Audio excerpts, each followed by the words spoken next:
Okay. That must be the signal. That's the signal. Okay, Nadia, thank you very much for the introduction, and thanks to all of you for being here tonight on the webinar. And if you look at your computer screen now, you'll notice that there's a PowerPoint presentation in front of you. I'm going to talk for just a few minutes about some things in general, and then we'll go through the PowerPoint presentation. So, again, thanks to all of you for taking the time to be with us tonight. My name is Dale Dirks. I'm the Washington representative for the NephCure Foundation, and I've been with the NephCure Foundation since the beginning of the organization, which is about 10 years. And I've been a health policy and government affairs lobbyist for about 30 years now. So we're really looking forward to seeing you next week. We have been planning this event since almost the first of the year, and we thought we would be lucky to maybe get 15 people. Guys, can I ask quickly, Dale? Sorry to interrupt you, Dale. Can I ask everyone to mute your phone if you have that function, except when you need to ask questions? That will help keep the noise down. Yeah, good. Thanks. So we're looking forward to seeing you next week, and we thought that we might get 15 people this first year, but it sounds to me, based on the enthusiasm and the expert recruiting skills of the folks at the NephCure Foundation, looks like we're probably going to have about 50 people coming. So we're really excited to have you here in Washington. We're looking forward to some really good visits and making progress on our priorities. I think probably if you've been paying attention to what's happening in the news, you'll know that in Washington, D.C., and there on Capitol Hill, there's always a fight over the federal budget and priorities. And really this Advocacy Day that the NephCure Foundation is sponsoring is really an opportunity for you to tell your story and convince legislators in a shrinking in budget environment how important it is to continue to prioritize funding for biomedical research, and specifically research on FSGS and nephrotic syndrome. If Nadia, if you could go to the first slide. The reason we open up with a fictional character is that everybody seems to like Jed Bartlett from the fictional president from the West Wing. So we're trying to do things on a bipartisan basis, but he had an important quote that said, really, decisions are made by those who show up. And that's really what we're trying to do next week is go to Washington, show up on Capitol Hill, and have a presence. And as legislators are making decisions on how to spend these precious resources, they have the benefit of having heard from someone like yourself who's impacted by these important diseases. And believe it or not, I really think that, especially now when the approval rating for Congress is at an all-time low, your members of Congress really want to hear your input because they want to try to do the right thing for their constituents. They are currently making really very critical and important decisions impacting the FSGS and nephrotic syndrome community and others who are impacted by critical and chronic diseases. Just today, the House of Representatives came out with their recommendations for funding for the National Institutes of Health for fiscal year 2012. And throughout the next several weeks, as they finish up the budget and appropriations process, they're going to be deciding how much they're going to spend on research. So in addition to taking the opportunity next week to talk with your legislators and their staff about the importance of FSGS research and nephrotic syndrome research, we hope to be able to enlist each of you as important advocates on an ongoing basis for the things that are important to the Foundation on a daily basis throughout the year. So your input to them, not only next week, but in the future, will really impact their decisions. Next slide, if you don't mind, Nadia. I'm going to talk a little bit about the National Institutes of Health. Some of you may be very familiar with NIH, others may not. So in some respects, this slide is kind of a least common denominator. I want to talk about what NIH does, how it works, and how it can be influenced. But the NIH is the nation's premier premier biomedical research agency. It's funded at about $30.5 billion, and a lot of those funds go out to research institutions around the country at universities that support research projects that are focused on various diseases like FSGS and nephrotic syndrome. There are 27 institutes and centers. I'm sure most of you have heard of the National Cancer Institute, the National Heart, Lung, and Blood Institute, and there's also a National Institute on Diabetes and Digestive and Kidney Diseases, which supports the bulk of research that is dedicated to FSGS and nephrotic syndrome research. There's also an Office of Rare Disease Research, and the NephCure Foundation is actually collaborating with the Office of Rare Disease Research on an important grant that's distributed to a variety of research institutions around the country on nephrotic syndrome. And then also, there is a National Institute on Minority Health and Health Disparities at NIH, and because of the higher prevalence among African Americans, FSGS research should be a priority at that institute as well. So, if you wouldn't mind the next slide, Nadia. We are going to be talking with our legislators about very specific priorities next week, and I've listed the 4 key priorities on the next 2 slides.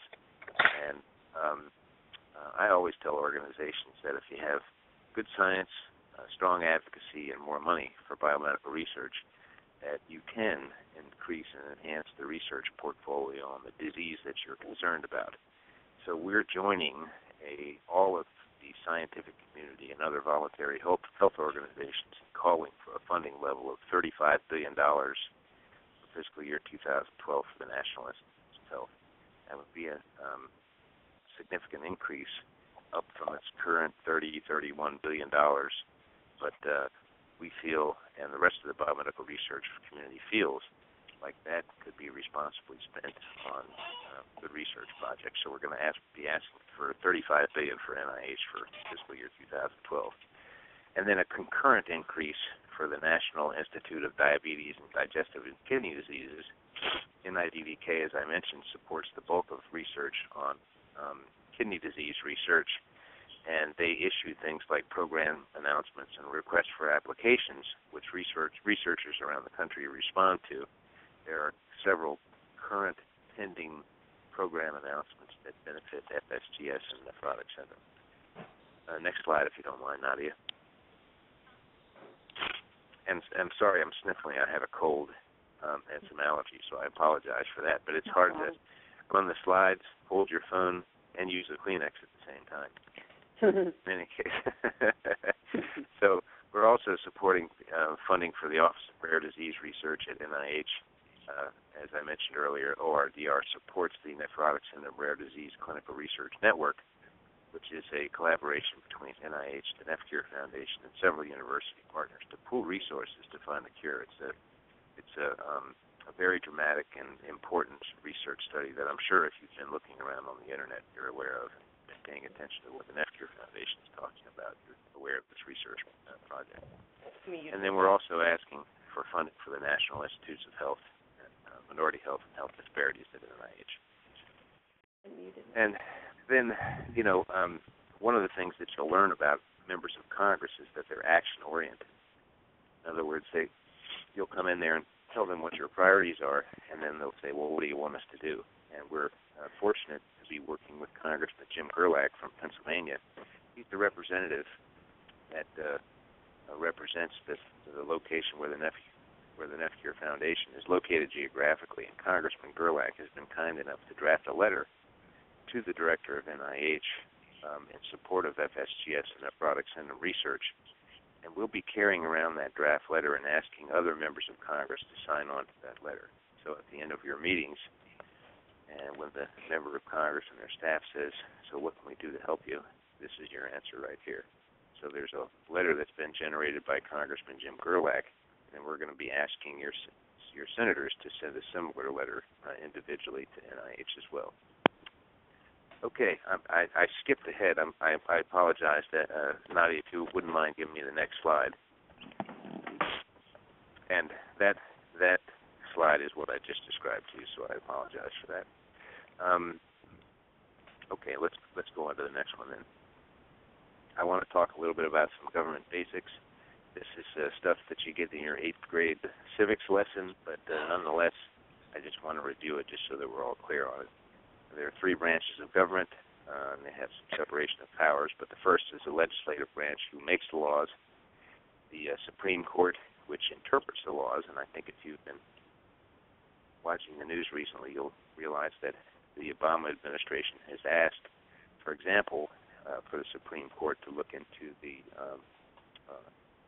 health care reform legislation that was just passed last year. And then you have the executive branch, which is run by the White House, but the executive branch, for our description, also includes federal agencies like the National Institutes of Health. Next slide, please. You have a bicameral Congress, which means there's 2 chambers. There's the House of Representatives, which is comprised of 435 members. Each state has a number of members of the House of Representatives, depending on the population of the state.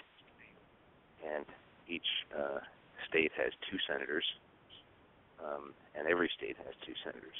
So there are more members of the House of Representatives and fewer members of the Senate. Nonetheless, they're all very important. When you make your visits, we're attempting at least to schedule a meeting with each person's member of the House of Representatives and their 2 senators. Okay, next slide, if you don't mind, Nadia. This is some pretty basic stuff, and if you really pay attention to the process, it never works this way, but this is the way it's supposed to work. A bill is introduced, it's referred to the committee, and the committee makes their recommendations and reports to their respective house, and there's a final vote and ultimately goes to the president. But along the way, there are a variety of things that we can do to impact the legislative process, and that's in some respects what my office does on a daily basis, working with the NephCure Foundation. When the committee reports their bill to the House and Senate, even though Congress does not earmark specific dollars for specific diseases at NIH, they do make recommendations occasionally on the importance of various disorders or diseases. And just last week, we had a real success with the Senate Appropriations Committee. When they considered their bill for funding for NIH, they made very strong recommendations about the importance of glomerular disease research to the NIH. So as NIH is interpreting that law and deciding how to spend their dollars, they know that Congress prioritizes funding for FSGS, nephrotic syndrome, and the overall category of glomerular disease. Next slide, if you don't mind, Nadia. Here is the appropriation cycle, and we spend a great deal of time in the appropriation cycle because on an annual basis, Congress provides funding for 12 individual appropriations bills.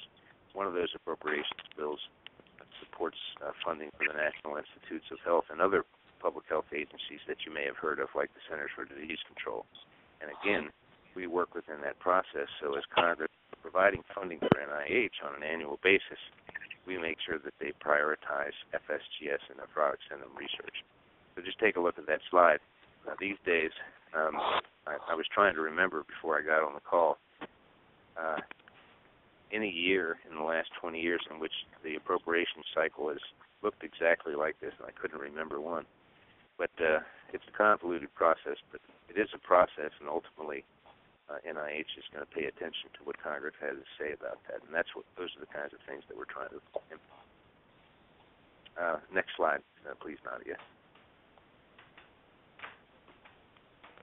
You are going to take a look at this, and it's not going to make a great deal of sense to you in terms of the logistics, but at least initially we're going to all convene on the Independence Avenue entrance of the Rayburn House Office Building, and when you take a look at the map that is provided in this slide, you'll see that the building is on the lower part of your screen, and Independence Avenue runs across the front of the Rayburn building. There's a little entrance there.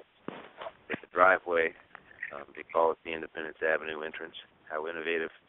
But that's where we're going to all convene first thing on Wednesday morning and we're going to walk across the street and go to the Capitol and get our photograph taken. We're going to walk back over to the Rayburn building, and that's where our briefing is going to be, and that's where we're going to be assimilating all the information that you need to make your visits.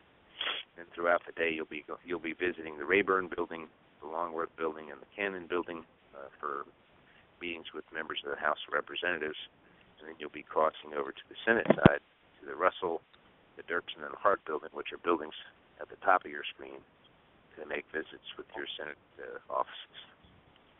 You're not always going to be able to know exactly where you're going. I've got two pieces of good news for you. There'll be someone from the foundation or my staff that will be accompanying each team that's making a visit, and we have a pretty good idea of how to get around. And then the Capitol Police, which are all over the place, or anybody there in the hall is happy to give you directions. So you may be a little bewildered by the complexity of the buildings and the underground tunnels and things like that, but I think you'll be able to get around just fine. The next slide, please.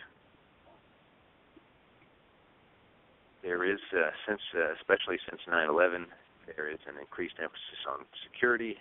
So anything that you wouldn't take through the metal detector at the airport, I would encourage you to either leave at the hotel or not bring with you. They frown on things that are sharp objects, even some liquids like large bottles of water, huge aerosol cans, hairspray, big bottles of perfume, and things like that. They just don't want you to bring in anything liquid that they really can't identify. So try to keep that at home or leave it at the hotel. Obviously, you don't want to bring any weapons. We want to be persuasive, but there are limits to what we can do. So anyway. Oh, darn. Yeah, really, it would be a whole lot easier if we could threaten them. Yeah. Just give us some money.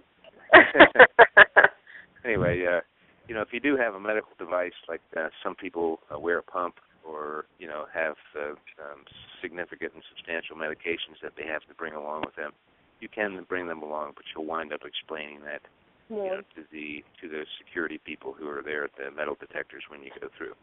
You will be going through a metal detector.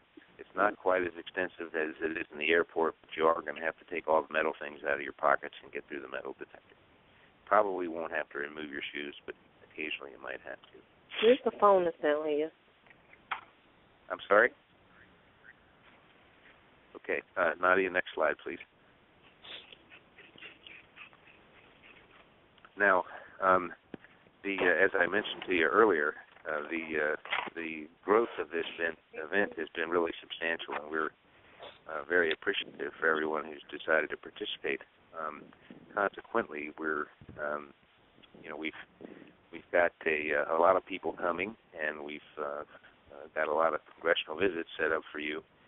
You're going to be going around not only by yourself and with your family, but probably with several other people on a team.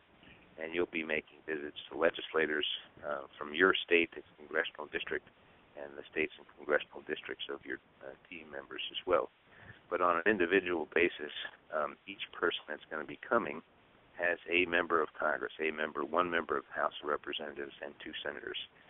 So in advance of coming here next week, I want to encourage you to go to a website, and that website is www.congress.org, and just learn a little bit about what's happening legislatively, and it'll also ask you to put in your zip code and things like that.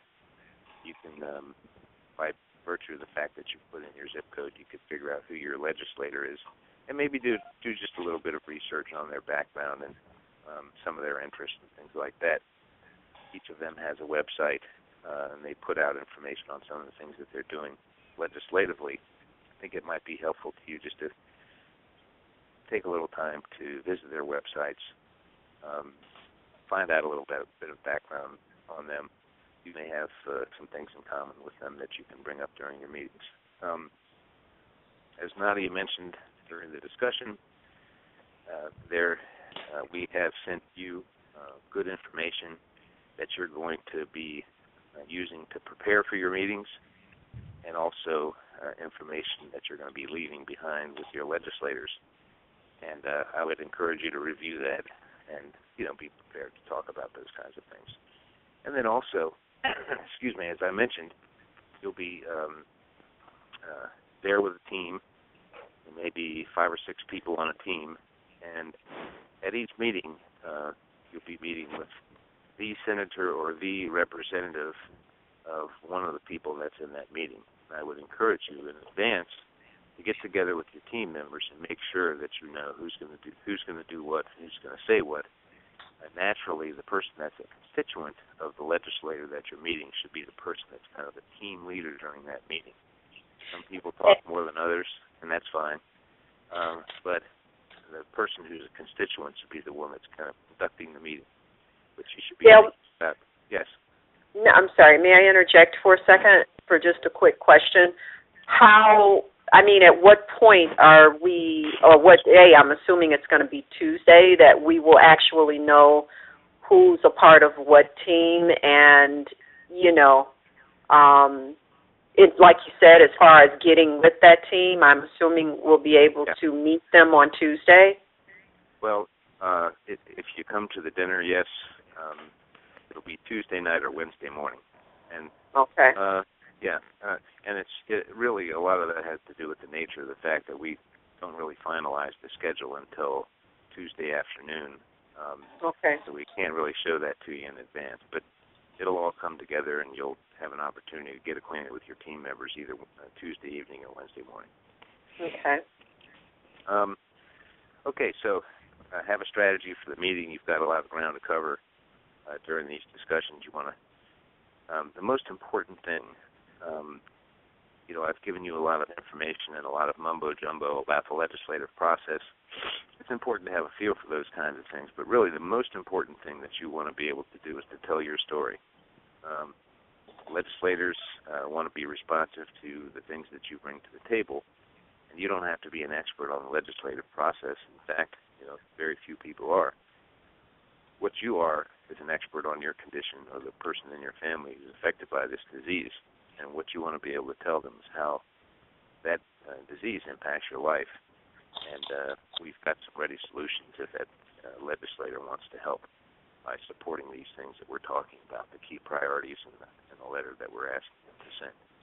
So, but you should be discussing how you're going to present those things as a team. Everybody should pitch in on all these meetings. Not everybody has to give a 10-minute dissertation, but everybody should, be prepared to say something during these discussions. Okay, next slide, if you don't mind, Nadia. Again, you're reviewing a lot of legislative information and everything like that. It's good if you can learn some of that stuff, but really the most important thing is you're the expert on how you're impacted by this disease, and that's important for these legislators and their staff to hear. Your experience is the most important information to share, so that's what you should be focusing on. Okay, next slide, if you don't mind, Nadia. It seems a little unfair. It will seem perhaps a little unfair on Wednesday when you're making these visits. Congress is a very active place, and they've got a busy schedule all the time, a lot going on. There's hearings, there's markups, there's press conferences, there's votes and things like that. All throughout this, the daily business of legislators, we're imposing a schedule on ourselves, and we're going to be meeting with the legislative staff. Sometimes it doesn't work perfectly. You might get to a meeting and that person that you're going to be meeting with may be delayed because of the press of legislative business. So you have to be there on time, but sometimes the person that you're meeting with might be delayed a little bit. So you just have to be prepared to speak. Each of the schedules that you'll have will have detailed information on who you're meeting with, their office address, and their phone number. And if you find yourself running a little bit late, just please make sure to check in with them and let them know that you're on your way. Try to be as patient as you possibly can. Again, the press of business may happen that a legislator or their staff is delayed a little bit for the meeting.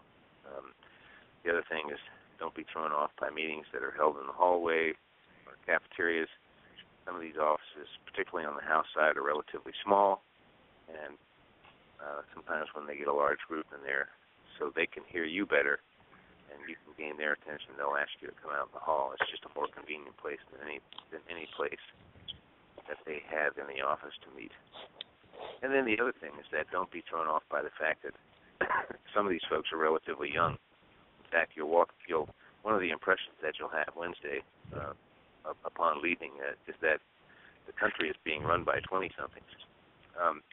But these are very powerful people. They're very influential with the legislators that they work for, and they specialize in these issues.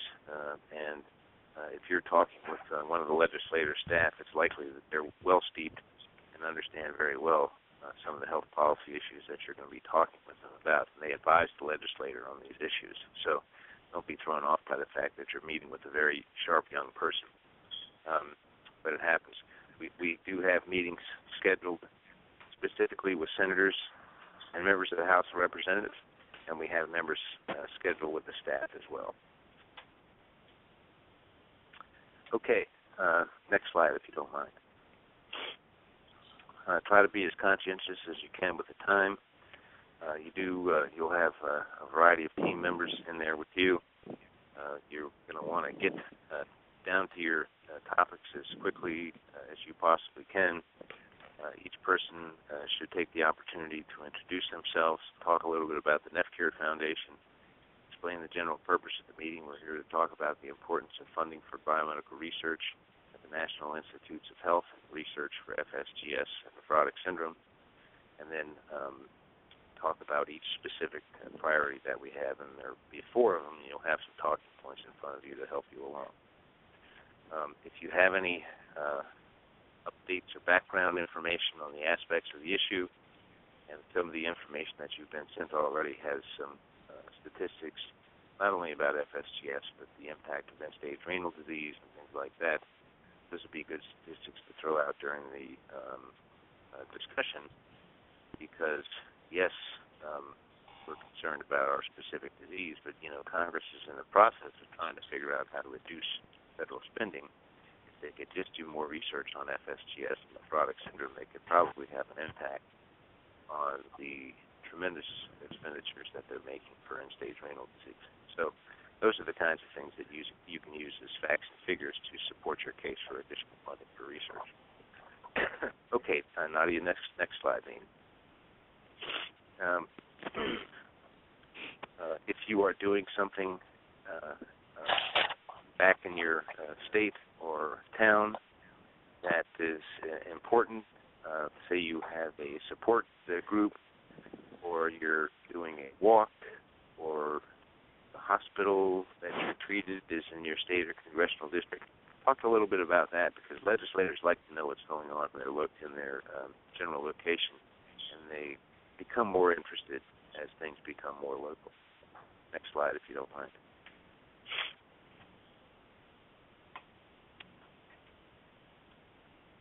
Try not to get sidetracked. You've got a lot of ground to cover during your meetings. Some of these meetings will go 10 minutes. Some of them will go a half an hour.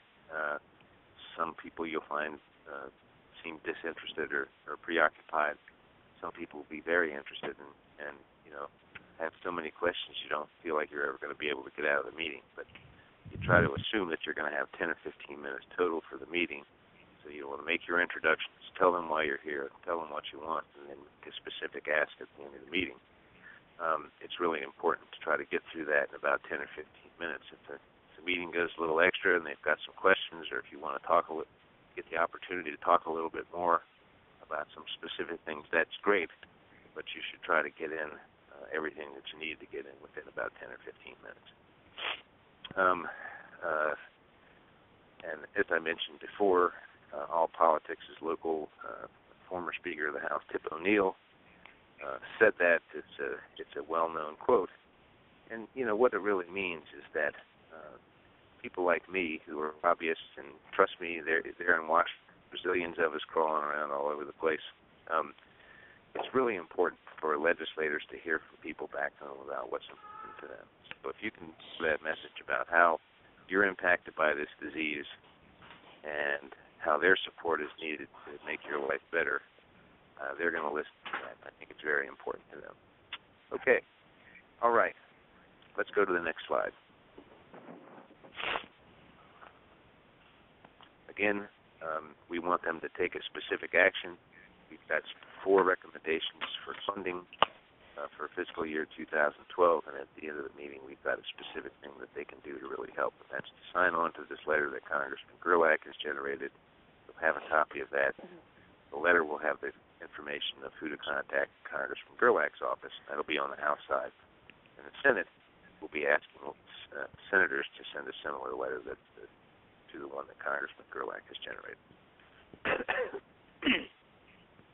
One of the tactics that you can use when you're meeting with the staff of the legislator is to, if you're not meeting with the legislator themselves, you can ask for a photograph of the legislator. You can tell them that you're going to put it in your local newsletter. And then also, if you do get a chance to say hello to the congressman or the senator for just a second and get a photograph, certainly that legislator is going to say, gee, why are you here? And that'll give you the opportunity to give the 10 or 15-second elevator speech of why you're here and what you need their help on. So it's a tactic not only to get a photo, looks good in the newsletter. Legislators like to have their pictures taken with constituents, but it's also an opportunity to get their ear for just a second. Okay, next slide. And if I can mention there, Dale, please remember to bring your own cameras, because as many photos as you can take, we will want to chronicle the day from start to end. So please remember to bring your cameras, and then afterwards, if you can submit any photos that are your particular favorites, we will make sure that we chronicle it as well for the NephCure community. Hi, quick question. Are we going to get a copy of the deck? I don't see it in the handouts that you sent out in the email. Yeah, so what we'll do tomorrow is get this live on as a webinar on YouTube.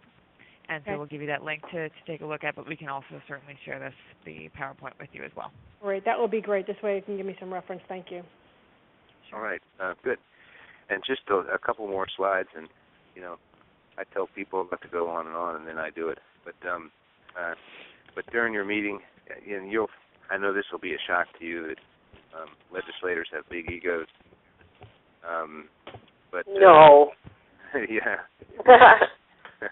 But, thank these people stroke them a little bit, tell them how important they are, and tell them how much their help will mean to you. And I think that'll go a long way in getting them to help you.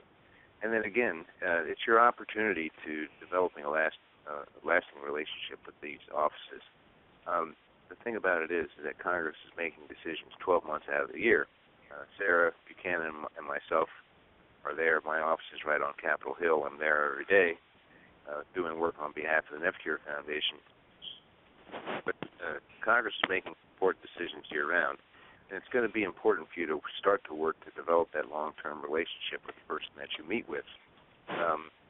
So as they're making these decisions on an annual basis and day-to-day basis, you can weigh in with them and give them the benefit of your thinking. So think of this as not only an important opportunity for next week, but the beginning of a relationship that we hope will last for a long time. Okay, next slide, please. And then each person that you meet with, you're likely going to get a business card from, and that business card will have their contact information. The best way to be in touch with these folks after the meeting is through email, and you should take the time a couple of days after your visit to contact this person by email to thank them for getting together with you and taking the time, and also to reemphasize the key points that we make, and then continue to ask them to follow up on the specific ask that we have in supporting the letter by Congressman Gerlach. And then if you have information on an ongoing basis, we don't want you to become a pen pal at these offices or pester them. But on the other hand, if you've got something going on a local basis, feel free to send that to them just to keep what you're doing in their thinking. Okay, and then obviously during the follow-up, ask your legislator to let you know what action they've taken to support our issues. Okay, that's the next slide, if you don't mind. Again, I for your attention. I apologize for probably going over a little bit, and I'm grateful for the fact that you're going to be able to put this slide deck online. But at this point in time, Nadia, I'm happy to try to respond to any observations or questions that people might have. Oh, one question that somebody had the other day that I thought was important I didn't cover in my slides is what should we wear? First thing I would say is wear comfortable shoes. You're going to be doing a lot of walking. But, try to dress nicely if you can. You don't have to wear your best suit, but men, should be wearing slacks and a jacket, and women should be wearing some sort of, business-type attire.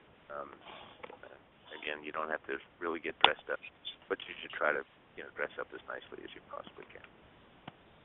Okay, any questions or observations that anybody has that we can try to address? Yes, I'm Audrey Wilson from Chicago. Just a quick question, two quick questions, one of which is, and this may have been asked, so I apologize if it has, and I missed it. This PowerPoint presentation that we just viewed, I myself am very much interested in if it's possible to acquire it in print, because the first portion of it, probably like the entire thing, but really for me the first 5 to 6 pages have some very informative information on it.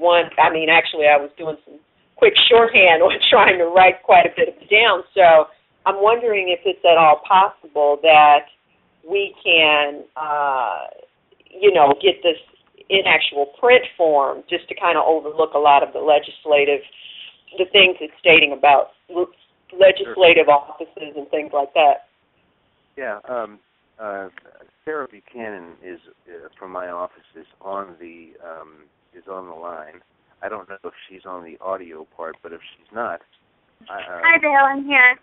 Okay, Sarah's here on the audio, but I'll ask her, to put together, we've got this on a PDF, and I'm sure that we'd be happy to send it around to everybody to print out. They're welcome to have it. Okay, great. And then second question being,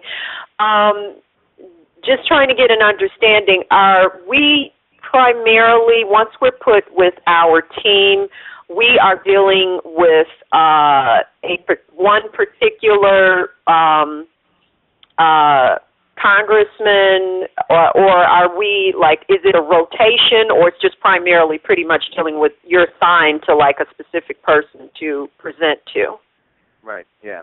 Each team will be comprised of persons from 2 or 3 states, and that'll be 5 or 6 people generally on each team. And each team will have a schedule of 6, 7, 8 meetings with legislators from each of those states. And that team will go around to all of those offices that day and meet with all of those offices. You'll be meeting with each office as a team. The person who is the constituent on any particular meeting should be the one that kind of conducts the meeting, but everybody should pitch in during the meeting. Okay, I understand. Thank you.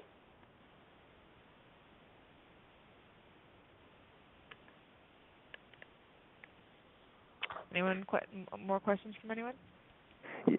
Hi, this is Jim Duquette. I just wanted to ask if in terms of the end of the day type of, when you expected that the day would be over. If I'm able to come down there, I might come down in the morning. How long do you think the day would run? Yeah, roughly. Thanks. Yeah, Jim, thanks. We've got the number of people has grown, and we're appreciative and grateful for that. So, I'm going to say by Wednesday we'll probably have quite a few visits for each team. So I'm going to say you're probably not going to be able to wiggle out of there at the earliest, maybe 3:30 or 4 o'clock. Sarah, is that a fair statement? Hi, that's a fair statement. Some teams have meetings that are later, but I've tried to avoid that as much as possible. I wouldn't count on being able to be out of there by 3 o'clock or 3:30, but we definitely won't go past 5. Let's put it that way. Okay.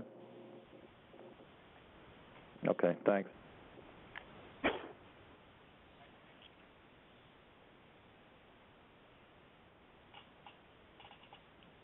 You're so thorough, Dale. Well, I can't believe it. Yeah. And I apologize for sniffling at everybody, but I don't know if it's a cold or pollen or whatever, but. So I would just like to mention 2 things.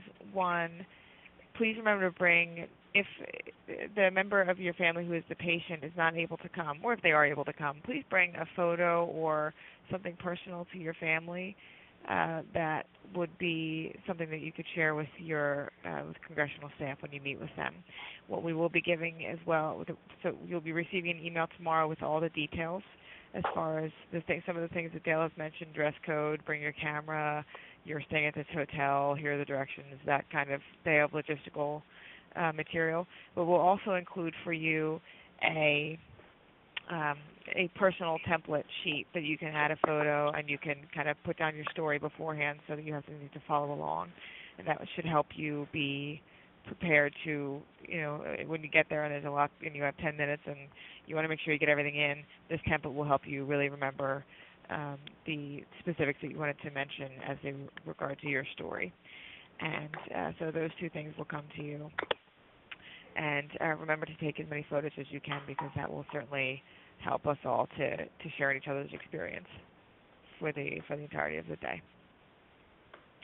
And one last thing to mention, certainly staff members always appreciate personal mementos. So if you have a child or a member of your family who wants to make a personal letter or design some kind of a simple picture or a thank you note to leave with them, those things sometimes make it onto the walls and are a reminder of your visit. So consider that if you want to bring some personal items or a personal letter or a photograph.